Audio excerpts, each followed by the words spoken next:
আসসালামু আলাইকুম বন্ধুরা, আবারও স্বাগতম জানাই নতুন একটি রেসিপিতে। আজকে তৈরি করে দেখাবো ঘরে থাকা উপকরণ দিয়েই ড্রাই কেক। চলুন দেখে নিই এর পুরো রেসিপিটি। প্রথমে আমি এখানে নিয়ে নিয়েছি একটি রুম টেম্পারেচারে থাকা ডিমটাকে এখন আমি মিডিয়াম স্পিডে কিন্তু বিট করে নিব। স্পিডটাকে কিন্তু লো থেকে হাই করা যাবে না, একদম একটা মিডিয়াম পজিশনে রেখে বিট করে নিতে হবে। বিট করতে করতেই কিন্তু আমি অল্প অল্প করে সাইড থেকে চিনি দিয়ে দিব। চিনিটাকে কিন্তু একবারে দেওয়া যাবে না, অল্প অল্প করে দিতে হবে। বিট করা হয়ে গিয়েছে, ডিমের ফোমটা কিন্তু একদমই তৈরি হয়ে গিয়েছে।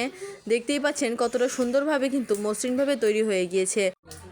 এখন আমি দিয়ে দিয়েছি 1 কাপ পরিমাণে ময়দা, আর দিয়ে দিয়েছি বেকিং পাউডার, দিয়ে দিচ্ছি এখানে সয়াবিন তেল, আর সুন্দর একটা স্মেল আসার জন্য এখানে দিয়ে দিয়েছি আমি 2 টেবিল চামচ পরিমাণ ঘি। আমার আগে থেকেই যে কেক বানানো ছিল সেই কেকের গুঁড়াগুলো কিন্তু আমি এখন মিশিয়ে দিয়েছি। চাইলে আপনারা এটা নাও দিতে পারেন, কোনো সমস্যা নাই। এভাবে মিশিয়ে নিয়েছি, একটু ঘন হয়ে গিয়েছে, এতে ভয়ের কিছুই নেই। সামান্য পানি দিয়ে কিন্তু এভাবে মিশিয়ে নিলেই সুন্দরভাবে একটি ব্যাটার তৈরি হয়ে যাবে। বারবার কিন্তু আমি নেড়ে চেড়ে অল্প অল্প পানি দিয়ে কিন্তু ব্যাটারটাকে আমি নরম করে নিচ্ছি।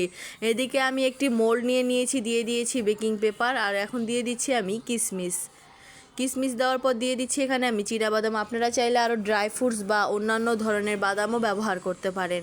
তারপর যে ব্যাটারটা তৈরি করে রেখেছিলাম সেই ব্যাটারটা এখন আমি দিয়ে দিচ্ছি। আর এই কেকটা কিন্তু আমি চুলায় বেক করব, আপনারা চাইলে ওভেনেও বেক করতে পারেন। কয়েকবার কিন্তু ট্যাপ ট্যাপ করে নিচ্ছি, আর উপর থেকে আবারও দিয়ে দিচ্ছি চিনাবাদাম। এখন কিন্তু আগে থেকে আমি চুলায় একটি হাঁড়ি বসিয়ে রেখেছিলাম, আর এটা কিন্তু আমি স্টিমে তৈরি করব, তাই পানি বলক দিয়েছি, আর তাতে কিন্তু আমি একটি স্ট্যান্ড বসিয়ে কেকের মোল্ডটিকে বসিয়ে দিয়েছি। এখন ঢাকনা দিয়ে কিন্তু বেক করে নিব 20 থেকে 30 মিনিটের জন্য, আর উপরে ছিদ্রগুলো কিন্তু আমি বন্ধ করে দিয়েছিলাম। দেখুন তৈরি হয়ে গিয়েছে, কাঠির সাথে কিন্তু একদমই লেগে আসেনি। এখন আমি নামিয়ে কিন্তু কেটে দেখাচ্ছি আপনাদেরকে ভিতরটা ঠিক কীরকম হয়েছে।